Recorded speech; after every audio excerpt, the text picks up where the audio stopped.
My next guest on Tea Time is Sara Davison, the divorce coach. Sara shares how she became a well-known coach after the breakdown of her marriage. She's written books called The Split and Uncoupling, as well as run retreats in a bid to help people deal with their heartache. You immediately feel comfortable with Sara. As soon as you meet her, in a very organised way, she broaches matters of the heart. Sara has had a TV series called Heartbreak Hotel and has now launched a new podcast, Heartbreak to Happiness, to help people through lockdown. Sara and I chat candidly about our previous relationships, how we moved on, and more. Welcome to Tea Time with me, Ali Monjack. How are you? I'm great, Ali. Thanks so much for inviting me. I'm really chuffed to be your guest. Thank you. Oh, no problem at all. So, I remember last time we spoke, I mean, obviously this was before the pandemic, would you believe?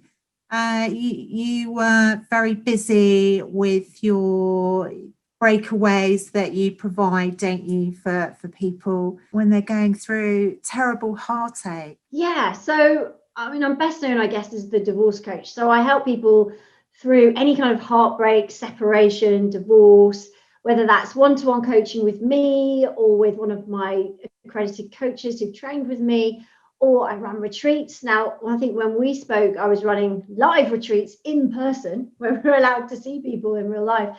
So now they are online. I've called them Heartbreak to Happiness retreats.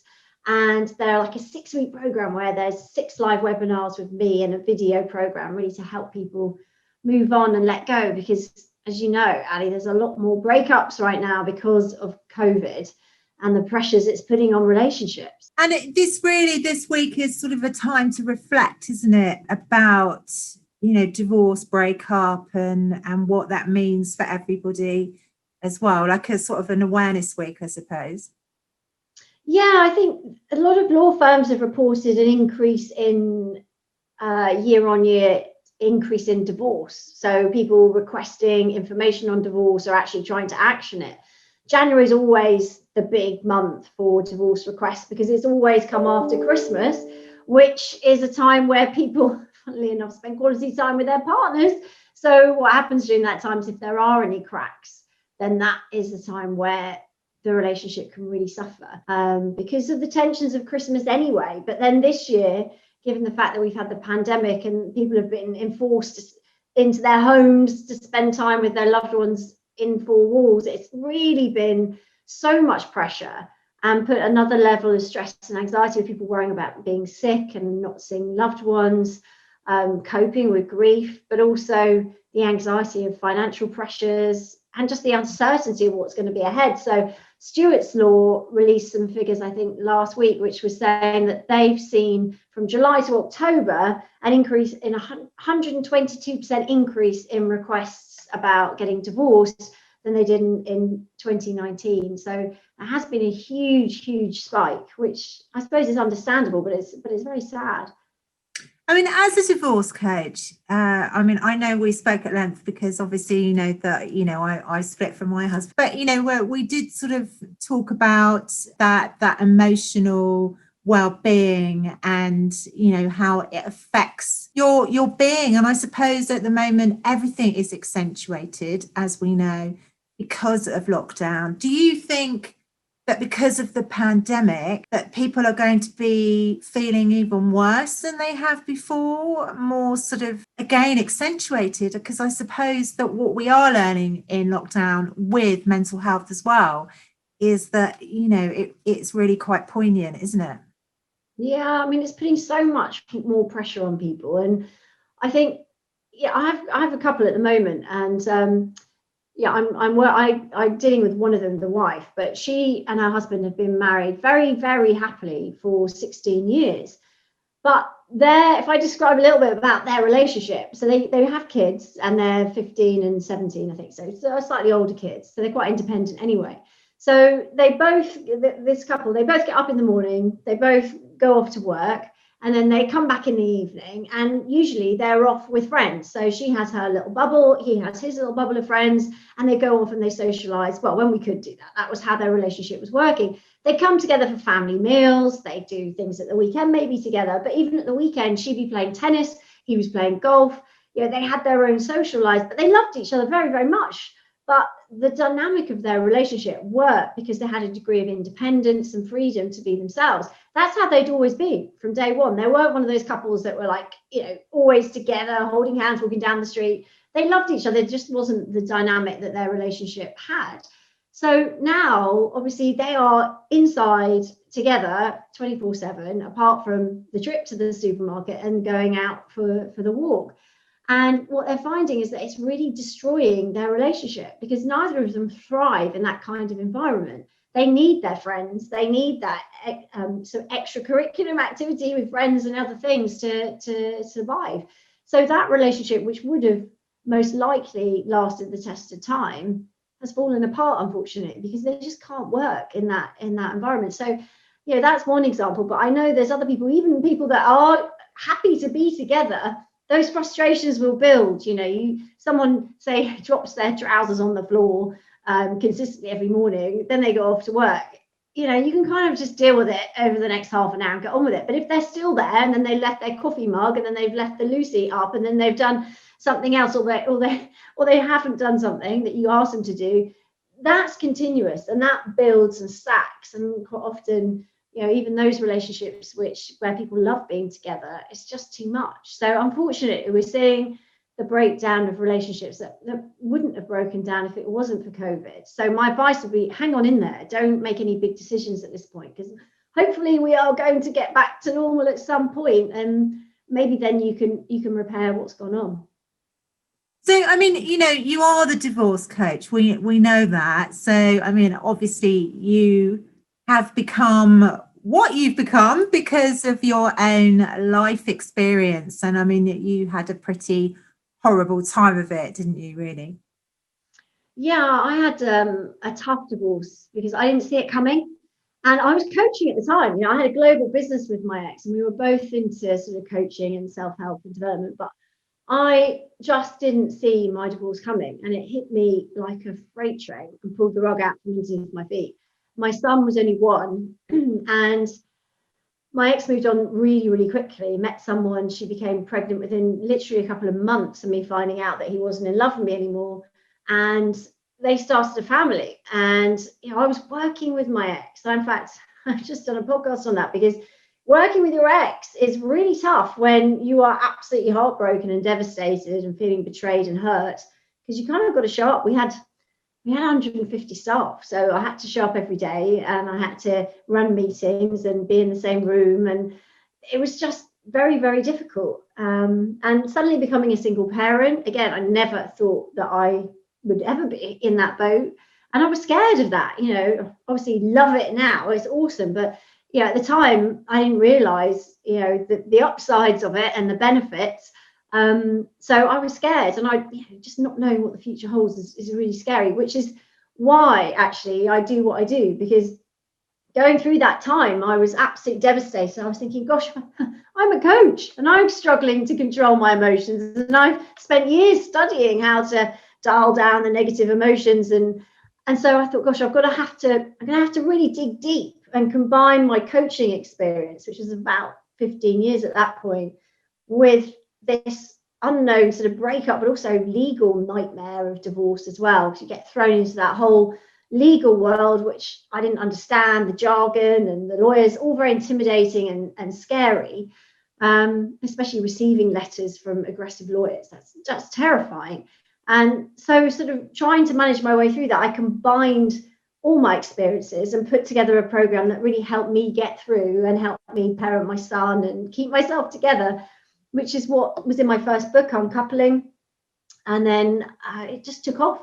It really just took off. The media got hold of my breakup recovery retreats, the live ones, and dubbed them Heartbreak Hotel. And I did a TV show called Heartbreak Hotel in Ireland. So yeah, it all just kind of took off from there, because I wanted to share what I'd done. I didn't want that just to be my pain and suffering. I wanted to turn that into something that could help other people so they didn't have to feel the way I did. So yeah, that's how it all came about, really, thanks to my ex-husband. Yeah, well, thank you, ex-husband. I'm going to thank him too, actually, because I do think you are remarkable, Sarah. I really do, and you've given many great tips to people, to keep them going. And I know, I mean, I still haven't, as I said, legally done the deed. We won't talk about that on the podcast.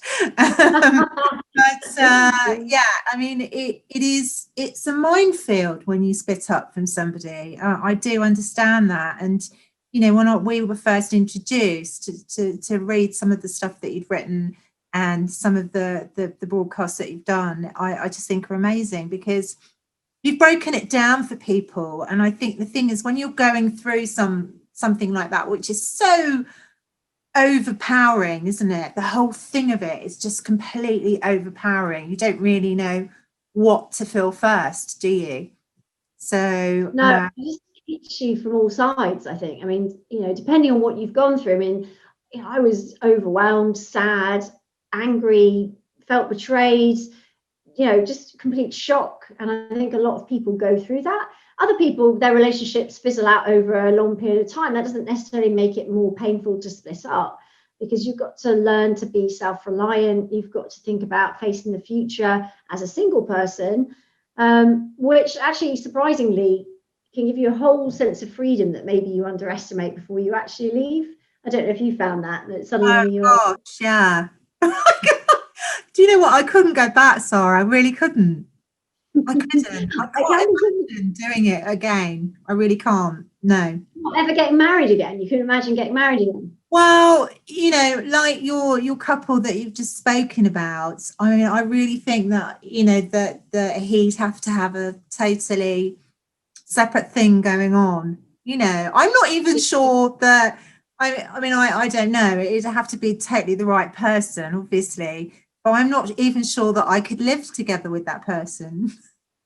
I know it is interesting, and I've found that actually interviewing some people recently. I spoke to Jason Bell on my podcast Heartbreak to Happiness recently, and he's in a long relationship now. He was married, divorced, and he's got some really interesting ways of keeping their marriage alive, which is quite controversial, but involve other people, shall we say. And it's an interesting, open sort of relationship, although they love each other so much and they've got a great relationship. I know them both very well, but yeah, it's fascinating what works for different people. I think second time round, we do things very differently, don't we? I think, living with somebody when you've had that freedom would be interesting, especially if you've got kids. I mean, you've got kids, bringing them into their home. Yeah, that's an interesting dynamic. But I would never say never, because, if you fall in love and you meet someone who fits your life, it can really, I mean, I've got so many clients who have fallen in love, turned their life around, and it's been really like the fairy tale ending, and they're glad they went through all that trauma with hindsight, because now they're even happier than they could have ever been. So it is an interesting one for sure. There is that, isn't there? I mean, I think that probably my ex is probably not right for me. There is that as well, isn't there? that sort of ultimate realization, isn't it? You realize that actually you'd perhaps been walking down a garden path with someone, and really it wasn't the same garden path as they thought they were walking down. Does that make sense? I like that. Yeah, I love that analogy. Yeah, I mean, I think sometimes it starts off being the one that you both think you want, but time is, we grow up, we change, we have traumatic events in our life, our careers take off in different directions, we meet different people. I think we all change, especially for relationships where you met younger in life, before you'd really figured out who you were. Then we sort of go on this journey and we grow up together, and then suddenly you're out and you're in your 30s, 40s, you're like, hang on, you're nothing like me now. We've sort of changed. So I'm not a believer that there's one person for everyone, and if that doesn't work, you're done, or you don't meet them, you're done. I think there's different people out in the world. I mean, think about the planet. That's one person. Your ex is one person. Maybe you've got 2 or 3 exes. They're just 2 or 3 people on the entire planet. And there's other people that can, be just as good, if not better for you. And if you've outgrown them, or they don't want to be with you anymore, that's really the same thing. You don't, it's not right to be together. And being in a toxic relationship is very damaging. So I think it's important to know that being single is okay. It's much better to be single than being in a toxic relationship. And then you go on that voyage of discovery, don't you? You start thinking, well, actually, I didn't really like that so much. Next time round, I want someone that's a little bit more independent, or someone that's a little bit more maybe emotionally intelligent, or somebody that can pick me up and make me feel better rather than me constantly looking after them, or someone that's actually an adult rather than a kid. So, sometimes I hear all this from my clients and they're like, yeah, next time round, it's just about learning who you are. And I think if you can go on that sort of self-development, self-discovery journey, which is what I do a lot with my clients, is really sort of peeling back the layers to think, well, who am I? What makes me tick? What do I want to do differently? Because it's a great time to do a big detox of your life, sort of spring clean all the things you don't like, don't want to tolerate anymore out, and then putting in all the things you do want and the people you do want to spend time with, and sort of realizing what's important to you. So next time round, you're not making the same mistakes. You keep making the same mistakes, life's going to keep teaching you the same mistake until you go, I'm learning it. Otherwise, it's going to keep slapping you around the face going, have you learned it yet? No. Have you learned it yet? No. So we kind of have to learn the lesson and then bank it and go, right, I'm not going to date someone who lies or who doesn't pick their clothes up or whatever it is for you. I'm going to, and then focusing on what you do want. So I think that's important. And if you go through that journey, you're more likely to find somebody because you know what you want rather than what you don't want. So yeah, I would never say never. And I'd definitely be open-minded because there's lots of fun out there, but it doesn't have to be Mr. Right or Miss Right. It could be Mr. or Miss Right now, obviously. That could be fun. Absolutely. I agree with you. I think for me personally, I've got to a stage where I know who I am. I know what I want. And obviously I just haven't found him yet. Hey. Not yet.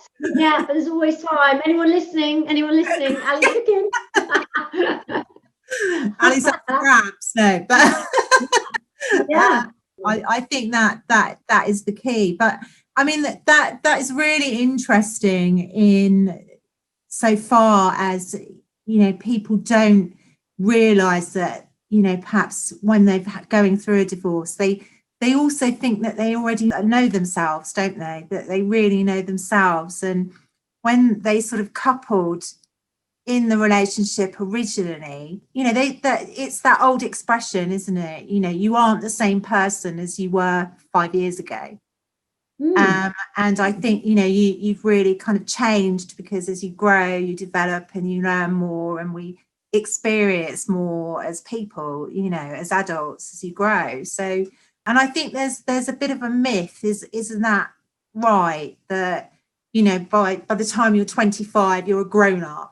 And I don't think you are, I've got a big birthday this year, Sara, and I'm amazing, by the way. You look absolutely amazing. So anyone out there, she's looking hot.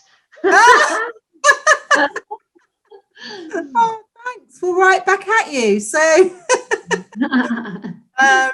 but yeah, no, I do think that that we just completely change as people, don't we, really? Yeah, I think time, we all change, and sometimes you can grow in sync with your partner, and you can, develop new interests together, and go on that journey together. But, sometimes you can't. Sometimes life takes you in different directions. And I don't really like the term outgrow each other because, I don't think one person is more involved than the other. Not always, sometimes it's different paths and we just want different things.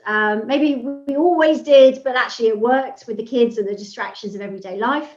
And when the kids leave home, it's a bit like, oh my goodness, who is sitting there across the breakfast table? I do not want to stay in and watch cricket. I want to go out and do something, I mean, sometimes it's always been there, but other times we just change, and that's okay. We don't have to end acrimoniously. We can stay friends. Like Gwyneth Paltrow and her conscious uncoupling is awesome if you can do it. Now, unfortunately, not everybody can, and if one of you is hell-bent on causing trouble, then you're going to end up what I call aggressively severing anyway. But if you can do it amicably, obviously that's always the nicest thing, because you can then keep the friendship and keep those happy memories alive, and move on to phase 2, the next exciting chapter. But you have managed to do that, haven't you? You are a success story in your own right. I mean, obviously you have a child with your ex. You know, you've got your son, your little boy. So you've managed to really rather amicably, I will say this, rather amicably, because, you know, I am the person that severed their ex, but personally, but do you see what I mean? I think, you know, that's really quite admiring that you were able to do that, because, you know, life is about relationships, isn't it? And Yeah, I mean, it hasn't always been amicable, and it can be difficult. You know, I mean, we're two very different people, and I think the interesting thing is and I've learned this, you know, probably the hard way. But when you're co-parenting with somebody that has very different values or beliefs, and I see it with my clients all the time, you know, people saying, well, you know, bedtime's different there, or their screen time is different there, or, you know, just there's different rules, different ways of parenting, especially with the younger kids. I know yours are a bit older, so they can really do their own thing. But when kids are young, it's very hard sometimes to sort of appreciate that it's okay for things to be different. And kids are a lot more resilient than we give them credit for. Quite often we put our own anxieties on them and thinking, oh, I've spent all this time doing bed at 8 and bath time at 7 and bit of reading, and they're not doing that, or they're allowed, you know, more screen time. You know, in a couple of years' time, you look back and that won't be relevant. And you've got to learn to pick your battles. You've got to learn to say, you know what, I can't worry about things I can't control, because you'll drive yourself insane. And, you know, my experience, if you start sort of trying to pick a battle or bringing it up, it can make things even worse, because then there could be, well, I don't like what you do and I don't like this, or, you know, it could just escalate. So sometimes, you know, obviously there's important issues, the bigger issues, obviously that is a different thing and you have to stand your ground. But on the sort of slightly smaller things, it's about taking a step back and thinking, you know what, if they go to bed an hour later, then maybe that's okay. At the end of the day, I can't change it. What can I control? I control what they do in my house, and I control, you know, not to get too stressed about it and focus on other things. and also, you know, it's, you know, I mean, you talk about, obviously you are a divorce coach and you're very, very aware of all of these issues, but when you do get a divorce and there's children involved, it's not just about you, is it? It's about these beautiful little people in your lives as well. So it's important that they don't feel affected. Yeah, it's about making sure that, you know, they still get the love and support that both parents are able to give them, and be reassured that the breakup is nothing, you know, it wasn't their fault, because kids will, you know, sometimes come to different conclusions in their head. So reassuring them, obviously being honest with the truth that, you know, whatever the arrangements are going to be, but, you know, just making sure that, you know, you're there for them. And you can't control what your ex is going to do. If they're going to turn up late, or they're not going to show up at all, or they want involvement, or they don't want involvement, or they're going to FaceTime every minute when they're with you, you know, there's some things you can't really control. So it really is about sort of focusing on the things that are important to you and making sure that the kids are okay. If they're happy, if they are, you know, you do the best for them, you do the right thing by the kids, and don't get drawn into arguments or bad mouthing your ex in front of them. That's all really important. I mean, kids are learning from you. They're learning what relationships are. They're learning how to cope with conflict. They're learning how to cope with, you know, life and parenting issues, and bringing new partners into your kids' lives. How do you do that, and how do the kids react? You know, always put them at the center. You know, what's best for the kids. And if you and your ex can do that, what's best for the kids, then that's a recipe for happy children. And, you know, that makes everything a lot easier when the kids are happy. It's not always possible though. If you've got a very difficult ex who causes problems all the time, there are challenges, and that's where, you know, coaches like me or my team come in to help with that, because sometimes that is a bit of a minefield. No, I can understand that. And, you know, I can remember going through, I mean, you know, I'm nearly 5 years down the line. So, and I mean, you know, the reason why we're not in contact is because he's in Spain, so he lives in a different country. So yeah, that does make things easier, I have to say, Yeah, in some I ways. imagine it does. It has its benefits. Yeah, it does have its benefits. So, but, you know, I remember the process of going through, well, becoming me, becoming, you know, this woman that could stand on her own 2 feet. And I mean, you know, I'm talking as a woman, I can't obviously talk as a man, but, you know, I imagine that it's both, you know, we both experience the same sort of hurt and anxiety and depression over, because those are the emotions that divorce brings up, doesn't it? Even if you potentially wanted that split, doesn't always mean to say that, you know, you're just some heartless person that says, oh right, yeah, well, I don't want this relationship anymore, so bye bye then, you know. Yeah, it doesn't matter which side of it. You know, quite often the clients that I have that have ended the relationship suffer maybe not as much from heartbreak because they wanted to leave, but maybe from guilt. And that is a very difficult emotion when you feel guilty you've done this to somebody else. Some people can get divorced with no guilt whatsoever and do horrendous things and not appear to show any remorse for it. But, you know, there are people who do find it very difficult and they've had to make that decision. And that's, again, where putting into place a structure where you best support your ex, because you know them super well. So you know what they're going to need. You're not going to know where they're extra reliant on you, and being able to plug those gaps maybe with other people or support from other organizations so that they're not on their own so much, or they're not going to feel the whole brunt of it as if you just walked away. You can do it in a way which is very supportive. In fact, I've got some clients, a lovely lady, she's in her 70s, and it was a while ago now, it must have been about 3 or 4 years ago, her and her husband decided they were going to get divorced because, again, it was the kids had gone and suddenly it was like, oh geez, I don't really like you that much. But the challenge was they were of the generation where she had never driven her car outside their village, because if it was driving, he would drive, and they did everything together. He had never used the washing machine. He could do eggs on toast, but he really couldn't do much else. She'd never done online banking. So they were both had sort of stayed together probably a couple of years longer before they really talked about it, because they were both scared of how they would cope. So what they decided to do was to spend 6 months teaching each other the skills that they each had that the other one was lacking. So they agreed that after 6 months, they would then move out, and they would still stay. They actually stayed in the same village because they are still friends. But what they did was they taught each other the other skills so that they weren't left high and dry. So she has the confidence now to drive outside of the town.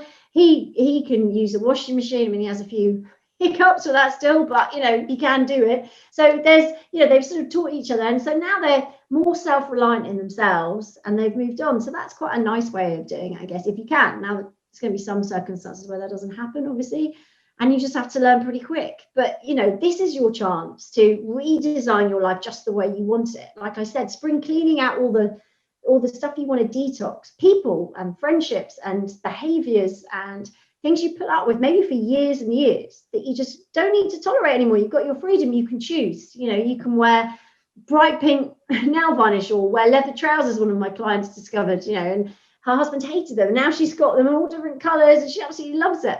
I've got guys, a male client who's now started climbing. Well, before pandemic, joined a climbing club. He wanted to climb Everest, but his wife never wanted him to. So she was too scared. Pretty understandably, I guess. But you get your freedom back, so you can, it's about looking at it like that, like the opportunities rather than what you're missing. Try and shift your focus onto what you can now do that you could never have done before. Your breakup bucket list of things that, you get really excited about, and you think, gosh, if I'd been in the relationship, you know what, even, though I still, think I didn't want it to end, now I can do all these things. You have to take control of the thoughts you have, because otherwise you can spiral out of control and it can be really tough. But we have a choice. We control the remote control to our brain, so it's up to us to actually use it. You're absolutely right. And, it's really simple things like that. I think that, when you're going through something like that, I mean, depending on what the situation is as well, but when you've been in a relationship for so long, I mean, I was in a relationship for the best part of 20 years. So you almost become how people talk about your other half. You almost become the other half, don't you? So I can understand the sort of, one can work the washing machine and one can do this, because that's almost how it becomes in a relationship. One does this, one does that, and you just get into this complete routine, don't you? So when that routine comes to an end, I think it is about routine as well. I think once you start a new routine, it gets easier, doesn't it? I think so. I think, sometimes we don't like change. Well, actually, most human beings on the planet are, frightened of change. It's something that we're not comfortable with, uncertainty and not knowing what lies ahead. So I think anything where we don't know what it's going to look like, are we going to meet somebody else? Are we going to have friends? Are we going to feel lonely? But interestingly enough, I think a lot of us feel lonely in unhappy relationships. In fact, more lonely when you're in a marriage where you're not feeling loved or respected than you do when you're on your own. And yeah, you've got your friends though. You can, you still things you can do. It's tough in the pandemic, but loneliness is interesting because there's lots of different types of that. So yeah, I think you're right. And it's about thinking consciously, I need to step up, I need to do things differently, I'm going to do some new things that excite me. And that's how you tip the balance from focusing on the past and stop telling your sad story to everybody that asks you about it, like the hairdresser or the butcher, because that just re-anchors you back to all those negative feelings. So be really conscious about how many times you talk about your ex, how many people you update on the story, and try and swap that for something off your bucket list, which you're now planning to do, which is a lot more uplifting and is going to open up a lot more opportunities and a lot more upbeat conversation than just telling the same sad story over and over again. We all do it, but it's a trap that will keep you stuck. I think that's incredibly true. I really do. Yeah, I mean, I'm only because we're talking about divorce and it's you that, I'm talking a little bit about, obviously what happened with me. But normally it doesn't even enter my brain, really, Yeah, well, 5 years on, you've got a lot going on as well. I mean, you're doing really well with everything. So it's great to see you looking so good and so happy, I think that's yeah, thank really you. Inspiring. It's really inspiring. Yeah, no, thank you. That's very kind. It is an interesting subject. And obviously I've, have friends that have been through divorce as well. And some people just are stuck in a rut, aren't they? They just can't move on from what was. And it is sad. So, and you need to be able to do that. And you need to do it for yourself as well, I think, really, don't you? You do. In my experience, Ali, a lot of us will do more for our kids than we'll do for ourselves, especially us mums. I think a lot of the time we go, oh, yeah, but it's a bit tough. And I'd rather go back to bed, pull the duvet over my head and eat crisps.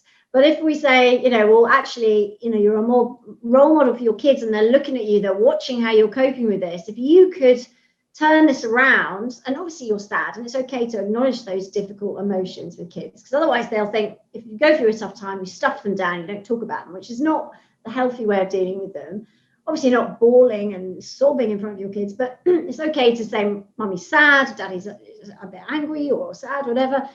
But it's all about if you've got a choice to step up and show your kids actually you can overcome difficult times in your life, whether it's a breakup or you don't get the job you want or someone's betrayed or lied to you.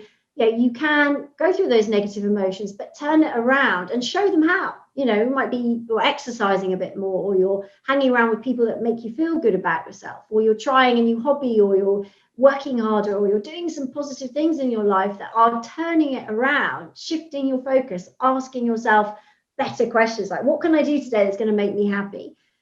Sharing those things with your kids, they're going to learn how to pull themselves out of tough times. And I think right now that's more important than anything, that if you can turn your breakup into something that is a valuable life lesson for your kids on how you can overcome difficult times in your life.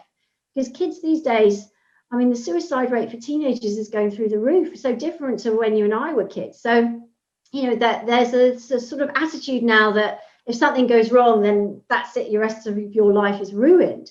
But actually, if you can show them that actually, yeah, you're sad, your marriage broke down, but look, mum or dad or both, hopefully, have stepped back up, gone through that tough time, but look, they've gone on, they're even happier, they've redesigned their life in a way that actually is a lot of things that they prefer now. And that is very inspiring. So, yeah, you've got to do it for you, but sometimes doing it for your kids is also another motivation. Oh, I think you're right. It's invaluable. I mean, we'd be here all day if we sort of broached the subject of anxiety in children. And I think, the internet largely fuels that, doesn't it? It really does as well. you know, where you see horror stories of, you know, mum and dad breaking up as well, and then you start to put two and two together and make five. So it's difficult. But, you know, you need to be a clear parent, don't you? You need to step up to the breach, really. And you're right. I mean, you know, that has been an amazing experience for me, I think. And as for you, is motherhood. You know, I think it's the most, and one of the most, well, it is the most amazing thing to me.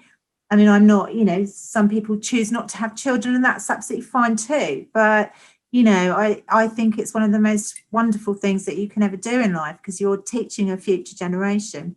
Well, you're literally teaching a future generation at the moment, aren't you? You're homeschooling. Yeah, let's not go there. Oh my goodness, that's stress and anxiety right there for many people. But actually, if you could look at it like you get to spend extra time with your kids, especially if you're divorced and you've got your kids 50-50, then actually having them at home during the week means you get extra time with them. They may not want to spend time with you. My son's 12 and he wants to be in his playroom doing his stuff, but it is nice to have them in the house, that's for sure. So I mean, there's always a silver lining in it. It's about training your brain to look for that, to sort of help you out when things are really tough, and feeding your brain full of like positive, uplifting things, you know, like your podcast and things. It's just those sort of things are really going to help people, and that's what people need right now. And it's okay to ask for help or look for help, because that's really a good way of helping yourself stay strong and get through this, so you can come out the other side. Sometimes the worst times in your life can turn out to be the very best times, because you learn so much. You become somebody that you would never have dreamt you could become. And if you can help other people along the way, that's really, you know, a nice silver lining too. Definitely. And that's what you've done. So let's talk about your podcast though, because, you know, you've done quite a few episodes now. And so it's called Heartbreak to Happiness. What else would it be called, Sara?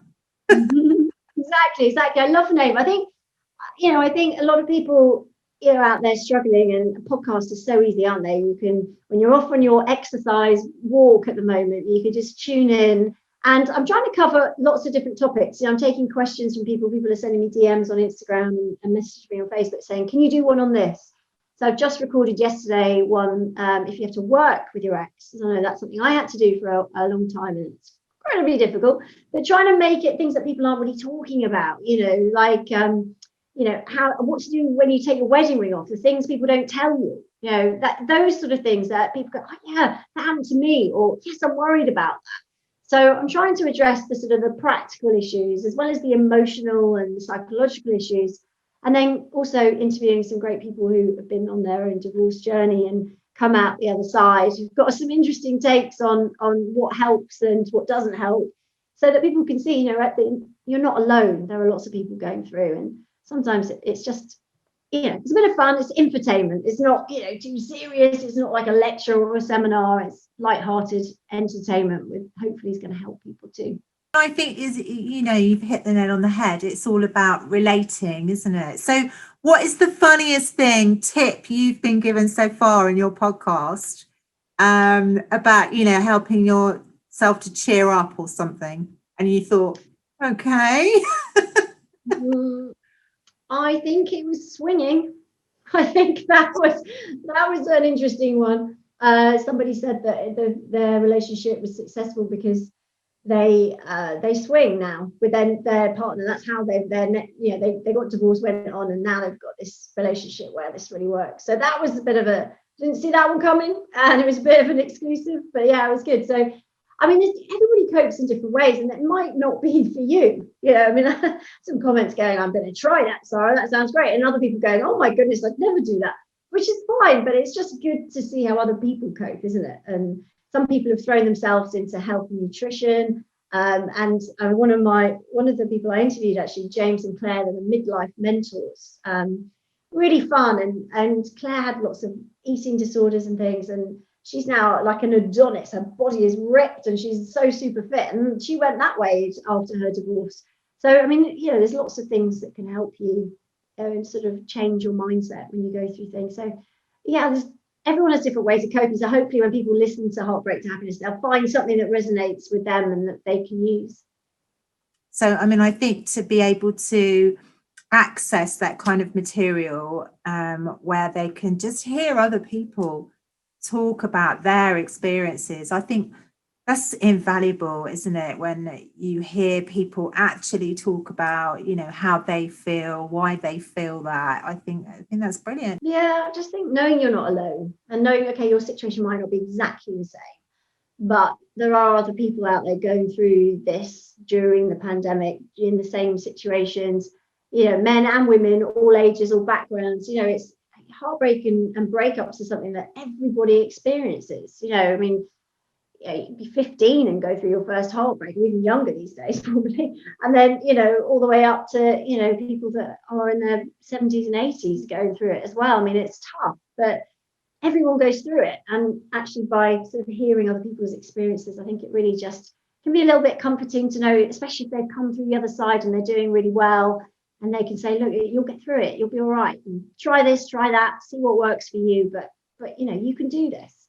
I think that's really helpful and just gives you like a virtual hug, which I think we all need at the moment. Oh gosh, yeah.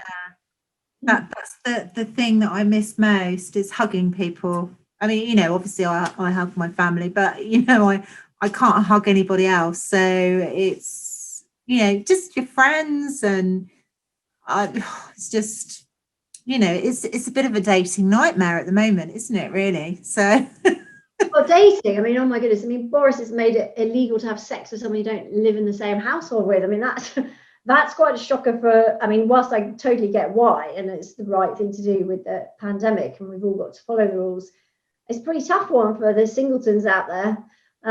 So yeah, I've had quite a few comments and people saying, I'm really struggling. If you're dating but you're not living with your partner, it can be quite tough right now. You can feel very isolated and alone, but you're not alone because there's lots of people going through it. And the dating apps are doing a roaring trade right now. Lots of people are on there. So if you are at home on your own, then the dating apps are a good way to sort of virtually meet people and connect and have a bit of a flirt and chat and dip your toe into that dating pond, and it'll just boost your confidence a little bit and let you know that you're not alone. There's lots of people out there. A lot of freaks and weirdos, absolutely, but just be aware that they're out there and just swipe left. And even if you don't realize, learn quick, don't make the same mistakes, but just have fun. I think it's important that we're all out there having a bit of fun and trying to get that sparkle back where we can. I think that's key.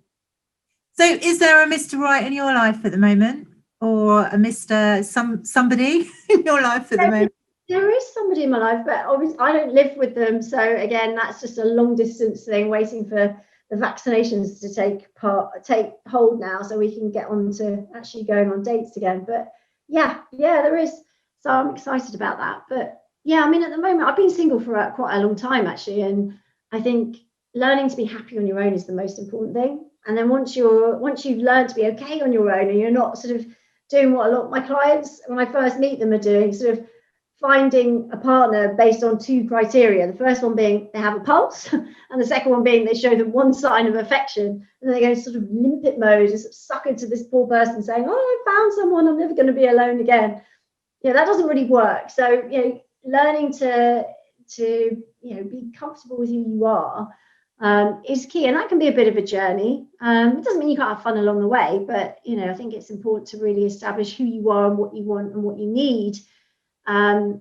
Need being the important one. We all know what we want, could be tall, dark, handsome, short, blonde, blue eyes, but what do you need? And that goes back to when we were talking about emotional intelligence, or somebody that maybe can pick you up when you feel low. So those are the things that are really important to you. So looking for that in a partner is key.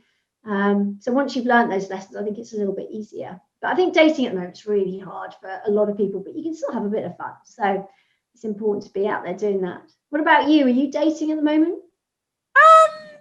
I'm talking to a really good friend of mine, and he's male. Let's put it that way. Well, that sounds exciting too. Yeah. So I think, obviously, like you, I'm stuck in a situation where, I'd be breaking the law. So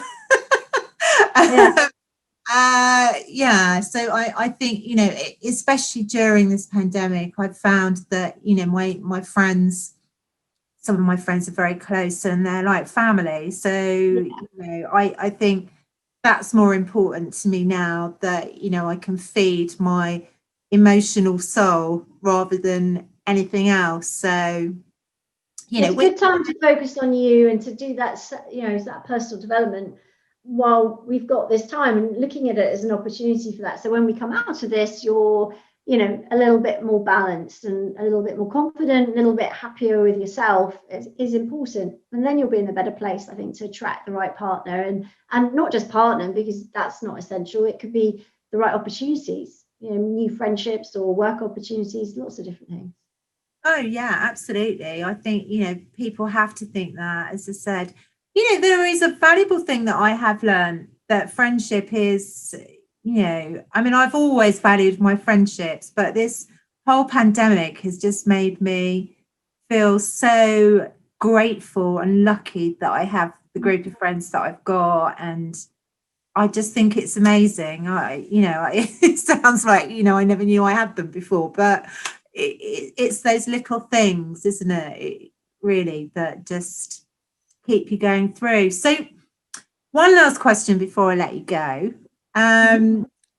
Right. So do you try, when you work with people to do, your coaching, do you try and set a time limit with them where you can get them to move on? Or do you just go with the flow? How do you work with that? Well, I think that you have to tailor everything to the individual. So everybody's different. Everyone's motivated by different things. Everybody enjoys different things. And, it does depend on your personality. Some people are at the stage where they're like, look, I'm ready for it. Just to help me tip the balance. I've let go of my ex. I don't want to be with them anymore, or I accept that I'm not going to get back with them. I just need to power through and get on with my life. And other people are at their stage where they're just in massive overwhelm. They're really hurting. They're crying a lot. It's just those initial days, and that takes time. There are things you can do definitely to speed up the process. Time alone, whilst it's a good healer, it can drag on. And if you don't resolve the issues, they'll keep showing up in the future. So, it's a combination of both, but everybody's different. So, I work very much with the individual, and obviously my job is to empower you to get through this as fast as you possibly can, but that will obviously vary from person to person. Yeah, no. Well, thanks. Sara, thank you so much for coming on Tea Time. It's been lovely to chat to you as always. And, perhaps next time or in the future, we can meet up and have a proper cup of coffee or something, or a drink. Yeah, I'd love to. Absolutely. Let's go for a drink. I'll take that one. We'll meet up one night and go for a drink, and you can tell me all about this new guy, and hopefully your divorce will be through by then. Yeah, so there'll be something to celebrate. Yeah, let's do that. I'm in. Thanks, Ali. I really appreciate being a guest on your show. It's awesome. I love it. So thank you so much. No worries at all. You take care. Stay safe. Bye. Look forward to chatting with my next guest on the Tea Time sofa this time next Saturday. In the meantime, if you would love to get in touch about having a chat with me, you can reach me on teatime@forthenow.co.uk. Or you can find me on Facebook, Twitter and Instagram on Tea Time with AM. Bye for now.